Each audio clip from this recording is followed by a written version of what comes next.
seeing the message that your Snapchat account has been temporarily disabled. Okay, if you are facing this problem, then you are on the right video. I will give you a proper solution. But first of all, do subscribe and hit the bell icon. This issue usually occurs due to repeated failed login attempts using a VPN or logging in through third-party apps. Snapchat temporarily blocks access to protect your account from suspicious activity.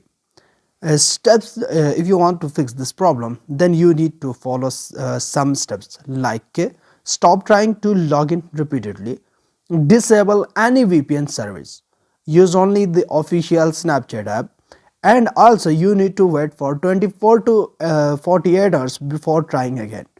Visit the Snapchat account unblock page if needed.